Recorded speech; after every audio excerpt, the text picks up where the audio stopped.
Hello friends, Shubham classes में आप सभी का स्वागत है।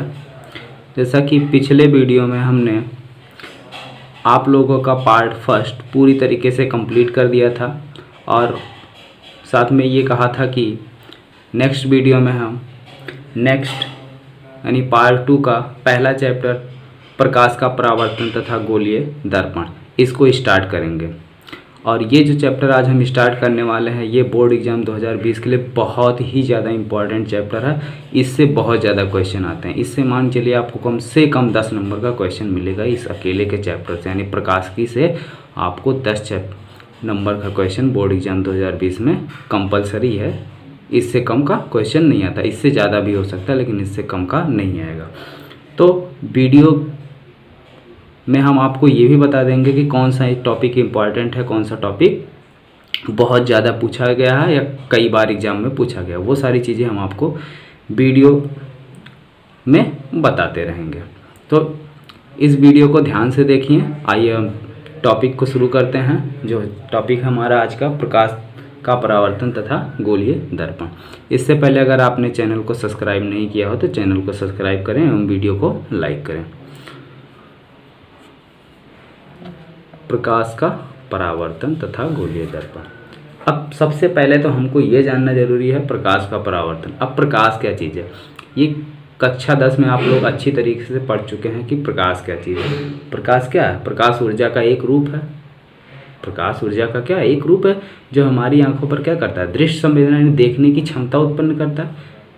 जब तक किसी वस्तु पर प्रकाश या नहीं पड़ती तब तक वो वस्तु हमको दिखाई नहीं पड़ती है। वस्तु हमको दिखाई कैसे पड़ती है? जब किसी वस्तु पर हम प्रकाश डालते हैं तो वो प्रकाश उस वस्तु से टकराकर हमारी आंखों तक परावर्तित होकर पहुंचती है, जिसके कारण ही वस्तु हमें दिखाई देती है। ठीक है। अब प्रकाश के स्रोत क्या हैं? प्रकाश एवं प्रकाश के स्रोत क्या हैं? दीप्त प्रकाश स्रोत के वह प्रकाश स्रोत जो स्वयं प्रकाश उत्पन्न करते हैं क्या कहलाते हैं? दीप्त। अब इसमें तारे और सूर्य जो कि दीप्त प्रकाश स्रोत कहलाते हैं, इनमें खुद का प्रकाश होता है।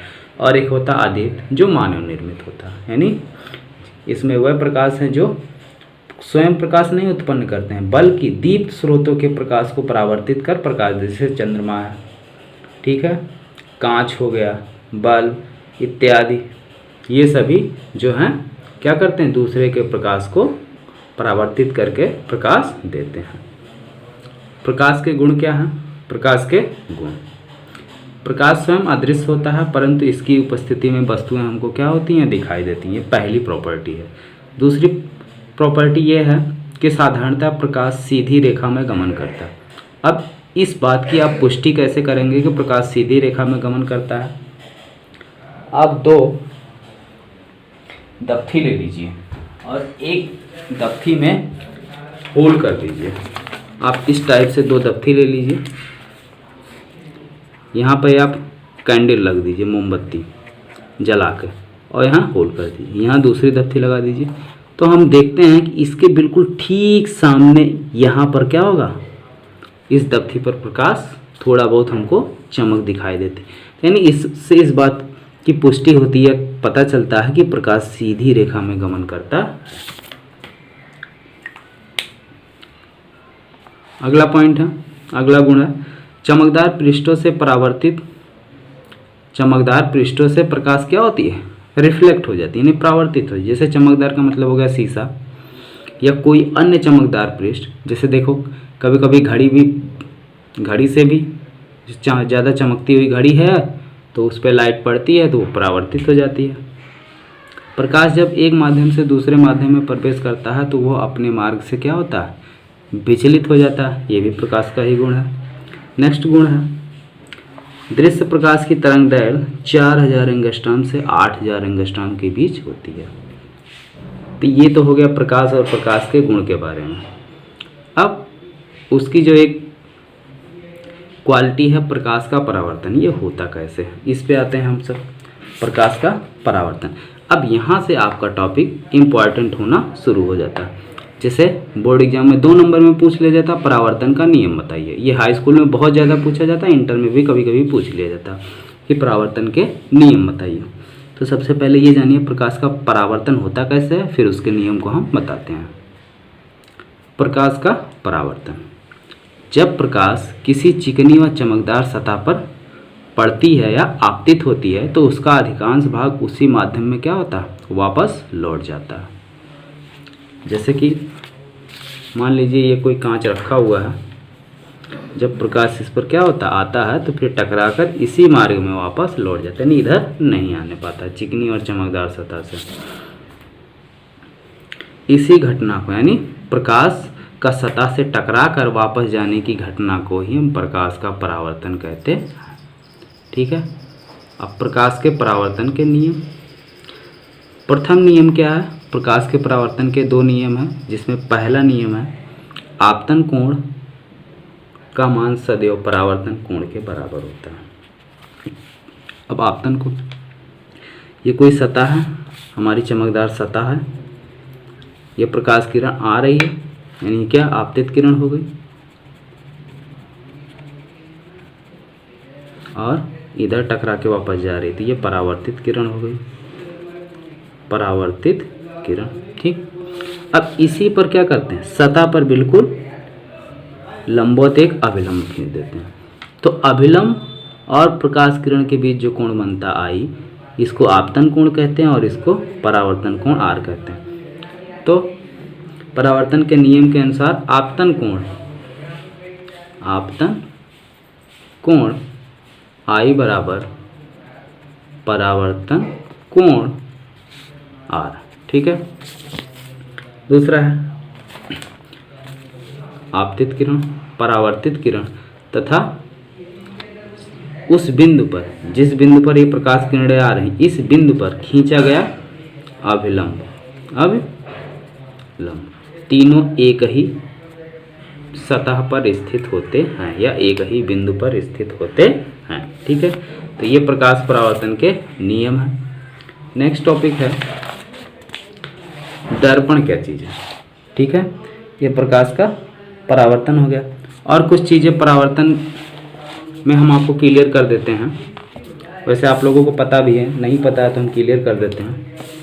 इस जिस पृष्ठ से प्रकाश किरण आके टकरा के वापस जा रहा है, इस पृष्ठ को हम क्या कहते हैं, परावर्तक पृष्ठ, परावर्तक पृष्ठ। ठीक है। ये हमारी आपतित किरण जान ही रहे, ये परावर्तित किरण हो गई। जिस बिंदु पर आ रही, यानी ये बिंदु आपतन बिंदु है, इसको कौन सा बिंदु बोलते हैं, आपतन बिंदु। ठीक है। अभिलंब, ये हो गया अभिलंब, इसको बोलते हैं आपतन कोण आई और इसको बोलते हैं परावर्तन कोण आर। तो ये परावर्तन से संबंधित कुछ छोटी छोटी परिभाषाएं हैं, इसको भी हमने आपको क्लियर कर दिया। अब इसमें जो है होता है दर्पण क्या चीज़ है, उसको देखिए। यदि किसी चिकने पारदर्शी माध्यम के एक पृष्ठ पर क्या कर, जैसे मान लीजिए कोई चिकना पारदर्शी माध्यम, ये हमारा क्या है, कोई चिकना इसके एक पृष्ठ को क्या कर दें, पॉलिश कर दें, और दूसरा पृष्ठ क्या करें, अब इस पर कोई भी प्रकाश किरण आएगी तो इधर नहीं आ पाएगी, ऐसे परावर्तित होकर चली जाएगी। तो जब एक पृष्ठ को हम क्या करते हैं, पॉलिश या कलई कर देते हैं और दूसरा पृष्ठ परावर्तक के रूप में कार्य करता है, तो इस प्रकार की आकृति को हम कहते हैं दर्पण। और ये दो प्रकार के होते हैं, एक समतल दर्पण और दूसरा गोलीय दर्पण। अब गोलीय दर्पण भी दो टाइप का होता है। गोलीय दर्पण में एक होता है अवतल दर्पण और दूसरा होता है उत्तल दर्पण। ठीक है।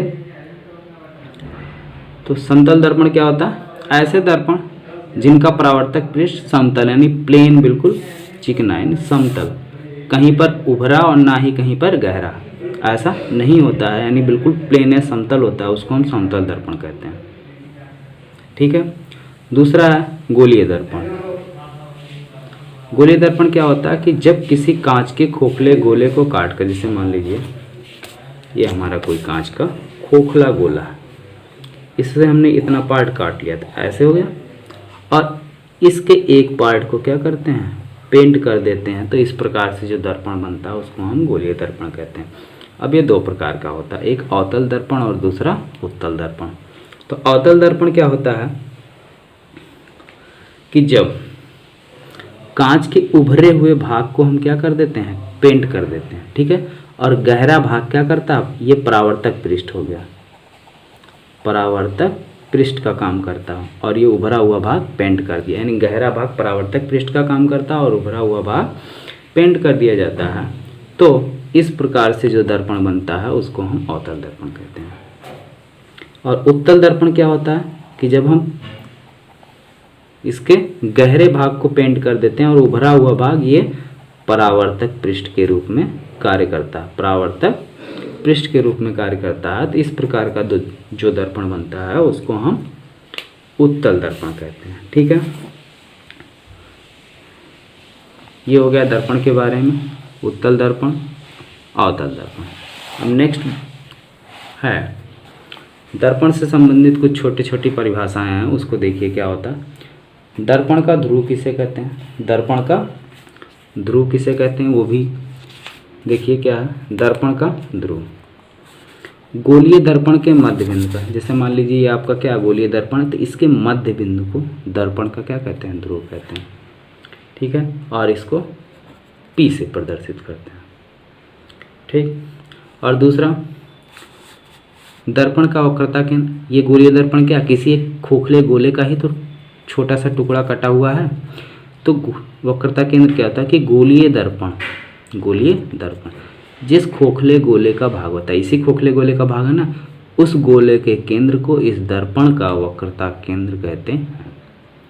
समझ में आई बात कि क्या है कि गोलीय दर्पण जिस खोखले गोले का भाग होता है उस गोले के केंद्र को हम दर्पण का वक्रता केंद्र कहते हैं, ठीक।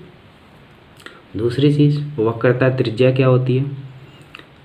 अब ये गोलीय दर्पण जो हमने यहाँ पे काट के निकाला है वो इसी गोले का भाग है, तो इस गोले की जो त्रिज्या होगी वही इसकी वक्रता त्रिज्या होगी। तो वक्रता त्रिज्या की परिभाषा है कि गोलीय दर्पण जिस खोखले गोले का भाग होता है उस गोले की त्रिज्या को उस गोलीय दर्पण की वक्रता त्रिज्या कहते हैं, ठीक है। ये बात क्लियर हुई। नेक्स्ट है वक्रता त्रिज्या हो गया मुख्य अक्ष। तो गोलीय दर्पण के ध्रुव और वक्रता केंद्र को मिलाने वाली रेखा को हम क्या कहते हैं, मुख्य अक्ष कहते हैं, मुख्य अक्ष। गोलीय दर्पण के केंद्र और दर्पण के ध्रुव को मिलाने वाली रेखा को मुख्य अक्ष कहते हैं, ठीक है। ये परिभाषा क्लियर हो गई। इसी में अगला परिभाषा मुख्य फोकस किसे कहते हैं, मुख्य फोकस गोलीय दर्पण की मुख्य अक्ष के समांतर, जैसे मान लो ये कोई गोलीय दर्पण है, किसी गोले का भाग होगा, इसका केंद्र यहाँ कहीं होगा, ये दर्पण का ध्रुव होगा, दोनों को मिलाने वाली रेखा को क्या कहती है, ये मुख्य अक्ष हो गई, मुख्य अक्ष। अब मुख्य अक्ष के समांतर आने वाली प्रकाश किरणें परावर्तन के पश्चात जिस बिंदु से होकर जाती हैं उसे मुख्य फोकस कहते हैं। ये मुख्य अक्ष के समांतर आने वाली प्रकाश किरणें दर्पण से टकराई और परावर्तन के पश्चात जिस बिंदु से होकर जाती है इसे मुख्य फोकस कहते हैं, मुख्य फोकस कहते हैं, ठीक है। फोकस दूरी क्या चीज़ होती है, अब फोकस हो गया तो फोकस दूरी वक्रता यानी दर्पण के ध्रुव से मुख्य फोकस के बीच की दूरी को फोकस दूरी कहते हैं, ठीक है। फोकस दूरी हो गई। नेक्स्ट टॉपिक है कि प्रतिबिंब बनता कैसे है। प्रतिबिंब, अब तो दर्पण के बारे में आप जान लिए, अब दर्पणों से प्रतिबिंब बनता कैसे, इसको देखिए कि प्रतिबिंब क्या होता है। जैसे मान लो यही है, जब भी कोई प्रकाश किरण किसी दर्पण से क्या होती है, आपतित होती, मतलब दर्पण पर आपतित होती और परावर्तन के पश्चात वो मुख्य अक्ष के जिस बिंदु पर मिलती है वहाँ पर उस वस्तु का क्या होता है, प्रतिबिंब बनता है, ठीक है। तो ये प्रतिबिंब की परिभाषा हुई कि वस्तु के किसी बिंदु से चलने वाली प्रकाश किरणें परावर्तन या अपवर्तन के पश्चात जिस बिंदु पर मिलती हैं उस बिंदु पर वस्तु का प्रतिबिंब बनता है, ठीक है। अब ये दो प्रकार का होता है, प्रतिबिंब जो है वो दो प्रकार का होता है। एक पहला प्रतिबिंब है वास्तविक प्रतिबिंब और दूसरा होता है आभासी प्रतिबिंब। वास्तविक प्रतिबिंब किसे कहते हैं कि जब किसी बिंदु से चलने वाली प्रकाश किरणें परावर्तन के पश्चात किसी बिंदु पर मिलती हैं, यानी सीधा सीधा मिलती हैं। आभासी नहीं कि उनको हम पीछे बढ़ाएं आगे बढ़ाएं तब वो मिलें, सीधे सीधे मिलती हैं। तो जैसे ये दो, यहाँ से प्रकाश किरण आई, परावर्तन के पश्चात सीधे यहाँ यहीं से होकर जा रहे हैं, यानी दिख रहा कि मुख्य अक्ष के यहाँ इस बिंदु पर, परावर्तन के पश्चात यहाँ इस बिंदु पर क्या हो रही, मिल रही। ठीक है, यहाँ से प्रकाश किरण आई, परावर्तन के पश्चात ऐसे गई, ये यानी दोनों किरणें यहाँ पे मिल रही, तो इसका प्रतिबिंब यहाँ पे बनेगा। इसको हम वास्तविक प्रतिबिंब कहते हैं। और आभासी प्रतिबिंब क्या होता है कि जब किसी बिंदु से चलने वाली प्रकाश किरणें परावर्तन या अपवर्तन के पश्चात किसी बिंदु पर मिलती हुई प्रतीत होती हैं। जैसे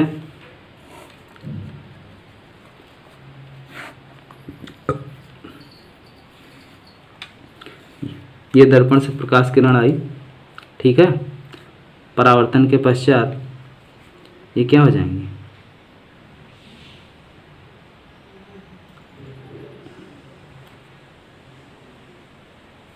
ऐसे निकल जाएंगे, ऐसा। तो इनको ऐसे से हम पीछे बढ़ाएंगे तो ऐसा लग रहा कि ये यहाँ पर मिल रही है, तो ये आभासी प्रतिबिंब बनेगा। क्या बनेगा, आभासी प्रतिबिंब। यानी जब रियल में मिलती नहीं है, बल्कि क्या होता है, उनको पीछे बढ़ाने पर वो ऐसा लगता है कि ये यहाँ पे मिलेंगी, तो ऐसी जब कंडीशन आती है तो वहाँ पे आभासी प्रतिबिंब बनता है। ठीक है, अब गोलीय दर्पण से प्रतिबिंब बनता कैसे है, कहाँ पे वस्तु रहती है तो प्रतिबिंब कैसा बनता है वो देखिए।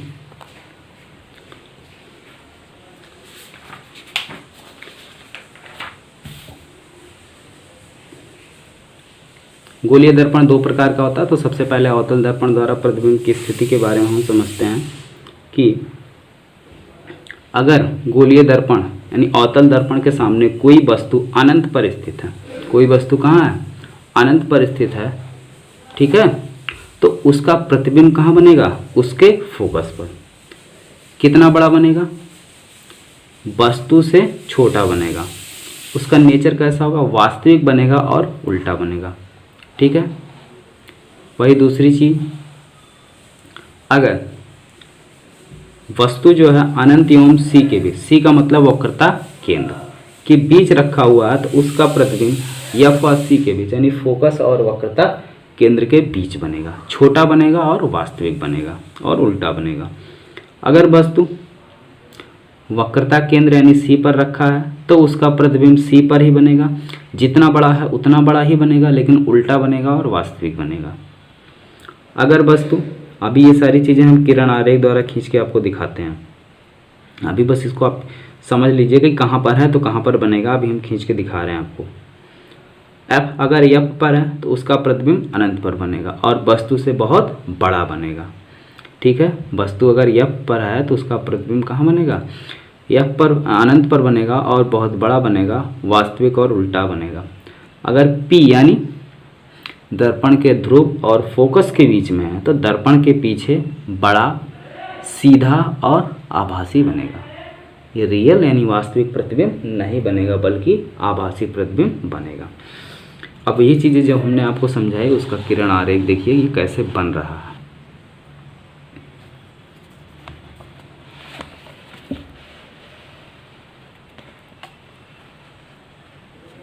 देखिए, मान लीजिए अनंत पर कोई वस्तु स्थित है, तो इतना तो पता ही है कि अनंत से आने वाली प्रकाश किरणें मुख्य अक्ष के क्या होती हैं, समांतर आती हैं।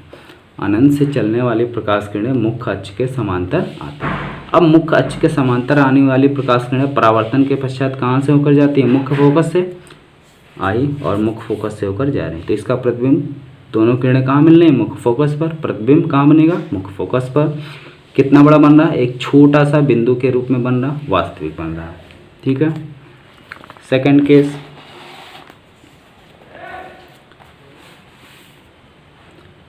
जब वस्तु अनंत व सी के बीच है, अनंत कहीं है, वक्रता केंद्र यहाँ, तो इन दोनों के बीच में कोई वस्तु यहाँ पर है, तो यहाँ से क्या होती है, एक मुख्य अक्ष के समांतर जाने वाली प्रकाश किरणें फोकस से होकर चली जाती हैं ये, और वक्रता केंद्र से जो प्रकाश किरण जाती है परावर्तन के पश्चात, वक्रता केंद्र से जाने वाली प्रकाश किरणें क्या होती है, दर्पण पर लंबवत पड़ती हैं, और कोई भी प्रकाश किरण जब लंबवत पड़ती है तो पुनः उसी मार्ग से क्या होती है, वापस चली जाती है।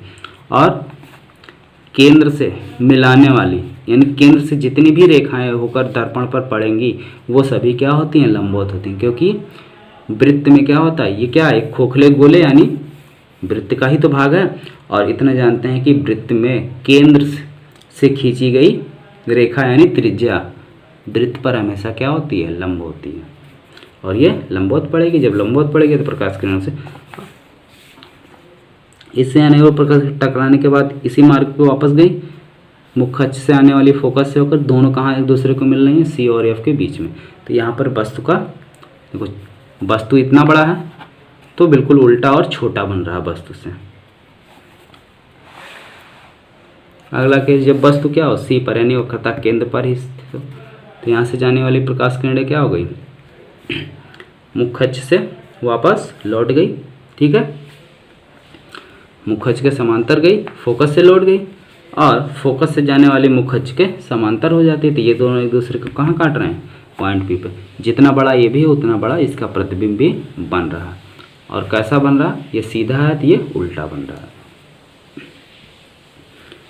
नेक्स्ट केस क्या था कि जब वस्तु सी तथा एफ के बीच स्थित हो तब क्या होता है, जब सी और एफ के बीच में स्थित होता है तो उसका एक प्रकाश किरण मुख्य अक्ष के समांतर जाएगी, परावर्तन के पश्चात फोकस से होकर जाएगा और फोकस से होकर जाने वाले मुख्य अक्ष के समांतर जाएगी।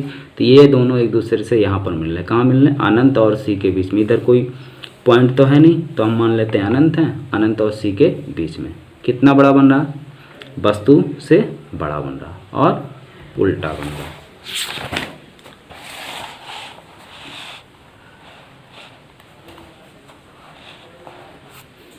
अगला पॉइंट है, जब वस्तु मुख्य फोकस पर स्थित हो तब क्या होता है, जब वस्तु मुख्य फोकस पर स्थित हो तो उसका प्रतिबिंब अनंत पर बनता है। मुख्य फोकस पर वस्तु स्थित है, एक मुख्य अक्ष के समांतर जाने वाली प्रकाश किरणें मुख्य फोकस से होकर निकल जाती हैं। ठीक है, और एक प्रकाश से केंद्र से यानी यहाँ से जो प्रकाश किरण होके जाएगी दर्पण पर सीधे निकल जाएगी। भाई केंद्र से जाने वाली प्रकाश किरणें दर्पण पर लंब होती हैं और लंबवत प्रकाश किरणें अपने मार्ग से विचलित नहीं होती, पुनः अपने मार्ग पर वापस लौट जाती। तो ये दोनों आगे बढ़ाने पर ऐसा लग रहा कि आगे जाके अनंत पे कहीं पर मिलेंगे। तो अगर यहाँ कहीं मिल रहे हैं, यहाँ मिल रहे हैं तो इसको खींचो जाए, बहुत बड़ा बन रहा है, इतना बड़ा बन रहा है। तो जब वस्तु मुख्य फोकस पर स्थित होता है तो उसका प्रतिबिंब अनंत पर वास्तविक उल्टा एवं वस्तु से क्या होता है, बहुत बड़ा बनता है। इसमें जो लास्ट केस था, फोकस और ध्रुव के बीच यानी पी और एफ के बीच में।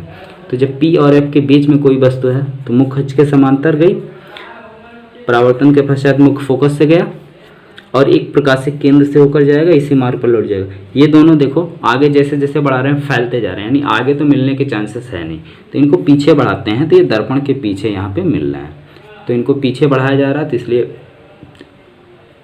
जब तक किसी प्रकाश किरण को हमने बताया जब मिलती नहीं बल्कि मिलती हुई प्रतीत होती हैं तब वस्तु का प्रतिबिंब आभासी बनता है।